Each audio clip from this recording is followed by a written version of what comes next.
Hey, what's up, everybody? Welcome to Trust and Believe. Okay, I am going to throw a little shout out to one of my previous guests, who is Mel Robbins. She has something called the 5-second rule, which can help change your life. But I have something called the 24-hour rule to help you go across the bridge of the emotion, to avoid emotion commotion, like my father-in-law says, and to also find a way to just feel better about a situation that you have been struggling with. This will help if you have an argument with your spouse or a friend, or if it's just something that's happening at work that bothers you. So go on this 24-hour journey with me, but it's only about 30 minutes. Don't get scared, and get ready to trust and believe.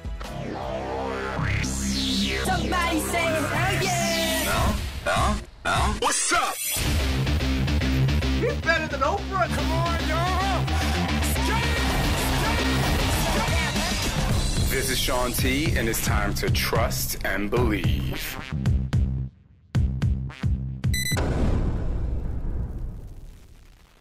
Hey, what's up, everybody? Let's talk about this 24-hour thing. You know, my friend Mel Robbins has this thing called the 5-second rule, which I absolutely love. Well, I have something called the 24-hour rule, and I touched on it in the previous podcast about people respecting your barriers and respecting you. But I love to talk about the 24-hour rule. Now, let me explain exactly what it is. The 24-hour rule is basically a grudge buster. It is 24 hours to let yourself get over any kind of emotional struggle you're going through, to get past anger. Maybe you need 24 hours just to celebrate and have a good time and move on. And the reason why the 24-hour rule came about is because of my incredible, and I mean that, relationship with my husband. Let me set the tone. For those of you who know Scott, you know he always says, picture it, Sicily, 1963. If you don't get that joke, Scott thinks he was born in 1861 and feels like he's old. But anyway, that's just a side joke. So when we met, Scott and I would have intense conversations, but not necessarily arguments. We would just have conversations. I would get highly emotional in some of these really deep conversations. It was as I was going through my second bout of therapy, and I just had a lot of emotion to release in my life. And so the minute my eyes would start tearing up, or I would get upset, and not at him, just at the situation, or even just talking about things that happened in my past, the first thing he would say is, don't be sad, don't be sad, don't be sad. And that pissed me off even more. I'm like, well, I'm sad. Why am I not allowed to be sad, right? He didn't understand that I wanted to get sad. Now, the reason why is because Scott was the kind of person that suppressed his emotions, and I relied on my emotions. And so we were on two completely opposite ends of the spectrum until after many, many, many talks like that in a few years, we had to come up with this rule, which was the 24-hour rule, which is allowing both of ourselves to healthily give ourselves 24 hours to deal with whatever situation we're going through. Because there are times when I'm really sad about something with work and it's stressing me out. And I don't want to push my emotion away, because then I feel like when I used to push my emotion away, I would sweep it under the rug, which we talked about before. And that's just not healthy. Also, one of the things and the reasons why I like connecting to my emotions is because it's my way of working through it.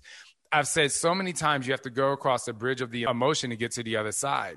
And so what I realized is in 24 hours, I am able to either cry about something, be bad about something, and I find myself progressively dealing with it better. Whereas most of the time, 24 hours later, I've come up with more of an educated response instead of only an emotional response.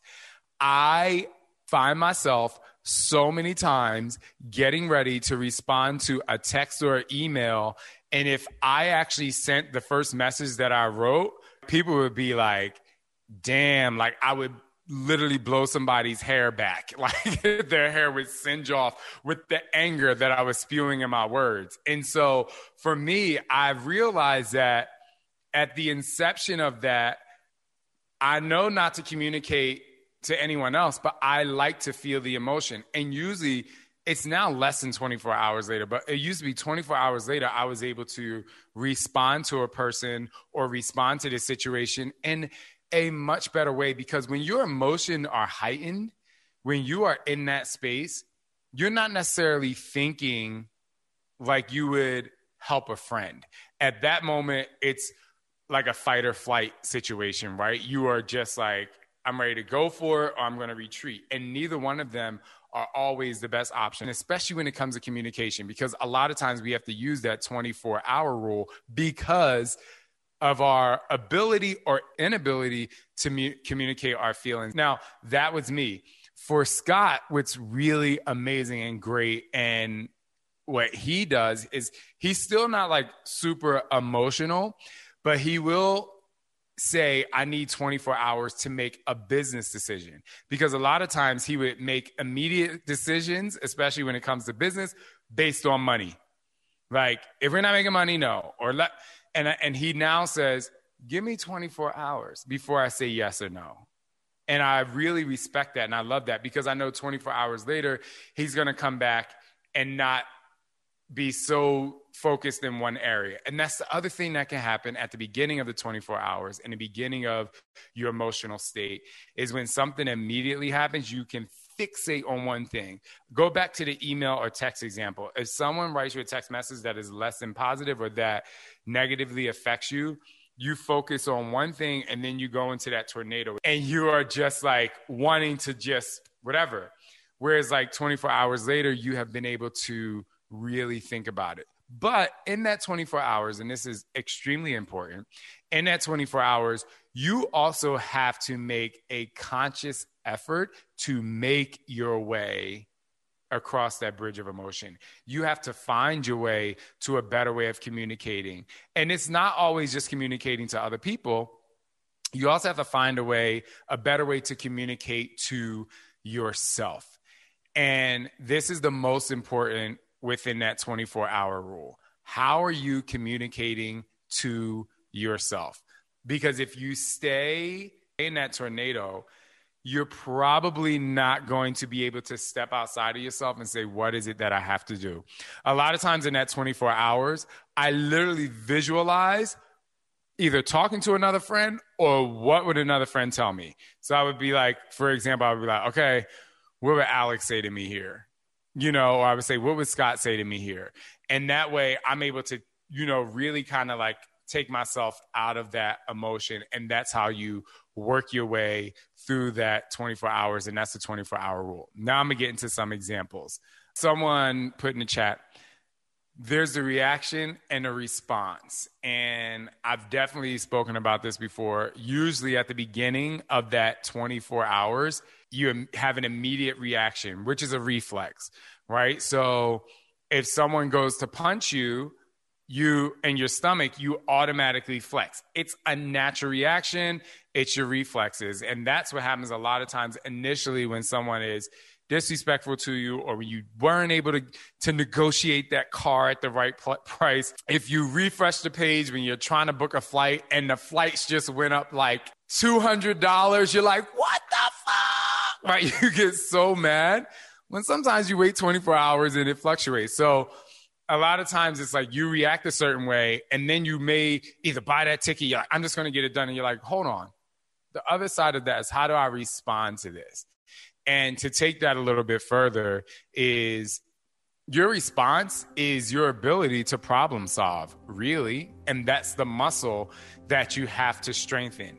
Your ability to problem solve. When we were doing Let's Get Up in Hawaii, when we were filming in Hawaii, we had something crazy happen. And the only reason why I can't go into details is because it involves someone else and, whatever. But we had something really crazy happen and the emotions were high. And when I tell you high, I mean high as a kite, wink, wink. I mean, it was so crazy. And, I remember texting Carl And, it was this whole thing happening. And I didn't want to text him the entire time that we were filming Let's Get Up. Even through the issues that we had, I was like, I'm not going to text him. And I had to send him a text because it was getting a little bit crazy. And so I was like, hey, I didn't want to text you, but this is what's going on. But I'm a really great problem solver. So, let me handle this. And, he wrote me back and it was an amazing response. He was like, as a CEO of this company, one of my main jobs is to be a great problem solver too. And I just thought that was really cool that in my head, I was like, I have to strengthen my problem solving muscle. And someone who's owned a company for 20 plus years, $1 billion company, that is one of the things that he told me he has to do every single day. And so it was really cool to kind of maneuver our way through this issue that we had. And on the other side of it it came down to 24 hours. And in that 24 hours, I tell you guys, there were some unpleasant moments, right? But had we not gone through those unpleasant moments, had we not tried to problem solve and maneuver our way through, we would have swept it under the rug and people would have continued working together while holding on to this uneasy feeling. And so, and the reason why I say that is because the 24 hours is not going to always be joyful. There may be some really rough and rocky times in that 24 hours. There just are. In all of our relationships, like we can all say in all of our relationships, like we love our spouse, we love our best friend, but we've all had some sort of negative situation with them. We just do. It's what happens in relationships. But you don't throw it away. You work your way through it. And I just feel like 24 hours of working your way through it to come up with a great response instead of just relying on your reaction/reflex will help you really strengthen that problem solving muscle. It is, when it comes to communication, and I know you all know my father-in-law, and if you don't, Bill Blocker, he has a book, Achieve Beyond Expectations. He talks about emotion, commotion. And that's pretty much what is happening in the beginning of that 24 hours. Emotion, commotion, child. But like for me, he and I have had this conversation about this. I'm like, well, I like it. I like having emotion, commotion. I'm like, I love that good old roller coaster. And you guys probably hear me talk about Alex a lot too. And I know Alex, we both from the East Coast, like we want to cut somebody out. Like there's something about going through that initial phase that's like the blast off. That's like the rocket ship for me setting off. Somebody like Scott is completely different. Scott starts off with like, oh, hold on. Like, we don't need to go there. Right. So there's different ways. Those different ways wouldn't be possible or necessary if they weren't naturally in the natural human response. And so we just have to, and that's why I love the 24-hour rule, because it helps us work our way through whatever we naturally feel. Now, here's the other thing when you're going through the 24-hour rule that's really important. One of the first things to do after you try not to like throw somebody's emotions away or throw your own emotions away is really just say to yourself, why am I responding that way? I've told the story so many times of when, Scott used to pat my butt as a love tap and it freaked me out. And I used to just get mad not knowing why, but I had to go back into my life and be like, wait, why am I getting mad at that right away? Oh, you were sexually abused. That's how your molestation started. Of course, there's going to be some sort of, subconscious reaction to that. There are a lot of people who get text messages and they don't get mad. And why are you getting a text message? Like, why are you getting mad? Or what was in that text message, right? How do you say, is it because that person treats you the wrong way? Because if it was somebody who was really nice, you might be like, oh, they probably meant that wrong. Like, I know that wasn't them, really being mean or whatever. It's also, you have to go back into the past. What is the history of whatever you're reacting to? And that's a great way to just do some self-reflection. So if that does happen again, you can start yourself off on a better path to that 24-hour rule. For me, my 24 hours has, like I said, been cut into 12, 8, 4, sometimes within minutes, because I'm able to process. I'm able to go through the emotion, push it away from myself, be like, that's not my issue, and I'm able to move on. So the more you practice that problem-solving muscle, the more you actually go internally and figure out, why am I even responding or reacting this way? Why is my reflex this? Then okay, I know that's my reflex for that. And then you can practice that so that you can problem solve a little quicker. This is probably somewhat of an unpopular topic when it comes to the 24-hour rule, but there are some people out there who will understand me. For those of you who listen to my podcast with Teresa Caputo, you know that certain people feel things in certain ways. And so there are a lot of people who are just natural feelers out there. They can walk into a room and it affects them, or it just really affects them in a negative way, and they feel the energy. For people like you have to learn how to like disperse that energy, because I'm the same way. Now, here's some of the things that I do.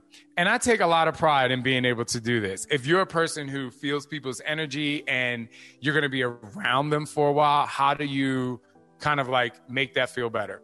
For me, when I walk into a restaurant, sometimes I literally say to the host, the person who's seating everyone, I'm like, give me the person that is having the worst day. And they look at me like, what? And Scott's like, here we go. I'm like, who's having the worst day? And this is how I practice as a person who like feels people's energy and it affects me a lot. This is how I practice dealing with that. So Scott and I will usually sit down at the table, and you can tell the server or waiter or waitress, I don't know what the correct term is nowadays, but the person who's helping you out the day and taking your order, you can tell they're in a bad mood. And I look at Scott and I'm like, watch this. They're going to have the best day ever after I finish with them.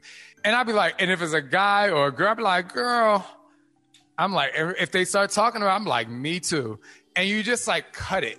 And that way it helps me later when people aren't in a good mood. If it's not directed toward me, of course, it just helps me feel a way to deal with it and to understand that it's not about me, because there's a lot of times when people are mad, it's not about you. So for all my feelers out there, just know you also, while you have the ability to feel the energy in a room, you also, and this is for everyone, your actions, oh my God, have the ability to, really just make things better. Your actions and just leading with kindness.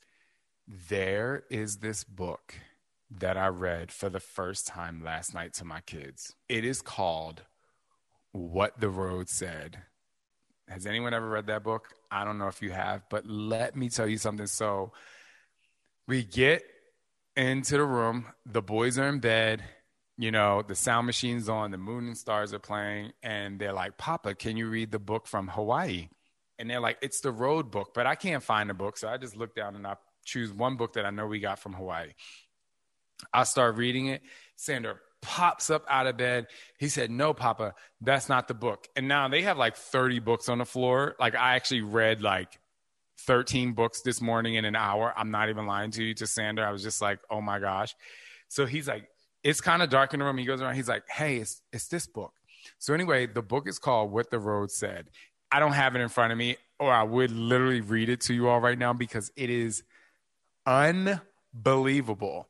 But what was really amazing about the book is it really takes children on a journey of the things that they'll be going through in their life and telling them not to skip the steps, even when things get rough, and how to be brave, and why it's sometimes great to go in a circle. And you're not always going to go forward. Sometimes you have to go backwards, and sometimes you have to stop and you have to take a pause, but it's all going to push you forward because we all change. And at the very end of this book, and this was like so incredible, the author writes a letter to children. And in that letter, he also tells adults, like, this book was made for you too, because he or she, as the author, wishes that they had this lesson as a kid. I 100% recommend you all finding this book. It is a children's book. It's a good one, but everyone should have it on their coffee table. You should have it on Cleo Wade. That's the author's name, Cleo Wade. Everyone should have this book on their coffee table. And I remember, and this was the most incredible thing about reading that book, I finished reading the book and Scott was just sitting there in silence.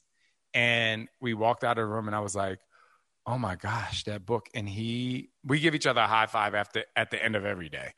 And after we put the boys to bed, and he was like, that book was incredible. incredible. I was like, it was. So before that book, my favorite book for my kids was Giraffes Can't Dance. And that's still actually one of my top 2. But I think What the Road Said is actually taking first place. So I'll recommend you reading that book. And to close this off, the 24-hour rule is a roadmap to you making a better decision and helping you problem solve. Reflexes are really great if you accidentally step in the street and you see a car coming, or you stop, a ball from hitting you that's flying around your house. These are really good. But sometimes reflexes when it comes to communication is not the best thing, and you need to learn how to problem solve and strengthen that problem solve muscle so you can go down the road of positivity. And at the end of 24 hours and hopefully 12, 8, 4, or maybe a minute eventually, when you start to strengthen that muscle of problem solving, you feel a whole lot better. Hopefully this helped you trust and believe that your emotions are valid, but you are also in control of your emotions. And like my father-in-law, Bill Blocker, says, avoid emotion commotion. Like I said, I personally like the emotion commotion sometimes because it helps me lead my way to a better way, and it helps me not react the way that I've reacted in the past. But it will definitely help you feel better a little bit later.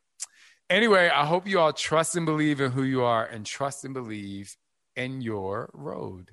If you're experiencing a situation where you're like, no matter what I do, not only am I not getting over it in 24 hours, but it's still lingering and I'm still going through it. The first question I say is, what action steps have you taken to try and address it? And are you doing that daily? Because a lot of times things linger because we may think about them, but if it has to deal with a person, have you addressed the person? Have you tried to talk about it? Have you gone to other people for support and help? Because sometimes when we sit in our own situation and we don't talk about it or get an outside view, we still kind of, we go down the same path. We're going in circles. Like they talk about in the book, What the Road Said, we'll keep on going in circles. I still think you can see progress when you do that, but it definitely gets very frustrating if you're in a situation where you're like, nothing's happening.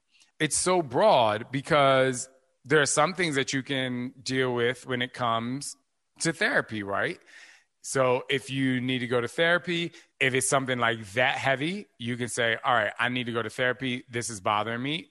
Again, like I talked about before, is it something that is within this situation that has also been a part of your past, and that's why this thing is really affecting you and still just lingering you, and you're not able to let go a piece of it? Because a lot of times, we have to dissect things. A doctor can't look at a person's body and just because they have a fever, they're like, oh, you just have the flu. It's like, okay, you have a fever, you have a stuffy nose, your stomach is hurting. What did you eat last night? Like there's all of these things that you kind of have to go through to help it out. And, I kind of just did this in one of my trainings on Facebook, but and I talked about this a little bit before, but if you make a pie chart and you're like, these are all the issues that are going on within this issue, is there one issue of this entire thing that's bothering you the most or sticking out more than the other? And then that way you can start to zone in on that individual thing. Because, I talk about in my book, or like when you're like, it's not the thing, it's the thing. When you're in an argument with your spouse, it's not the thing unless it's like the thing that just happened. A lot of times there's something that's, underlying issue.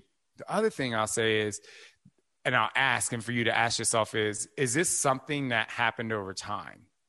Like, did this situation that you can't get over, did it build up over time, or did it happen right away?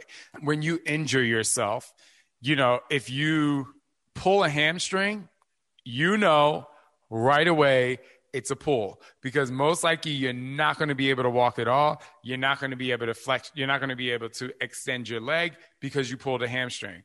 But if you wake up the next day and your hamstring is sore, but you didn't do it from running, then you know it's something that happened over a long period of time. Or if your knee just starts hurting out of the clear blue, you know that that's something that was an overuse injury, or like I said, it happened over a long period of time. So that's kind of what you have to ask yourself. If something's lingering, was it abrupt? Like that text message that you get from somebody, is it abrupt? Are you like, what? Like, where the hell did that come from? Or was it a series of messages where you're starting to feel like, oh, this person is not being very nice to me. Like, I just picked it up, right? So kind of dissect it, break it into that pie, and see if it's one of those things that's really affecting you the most.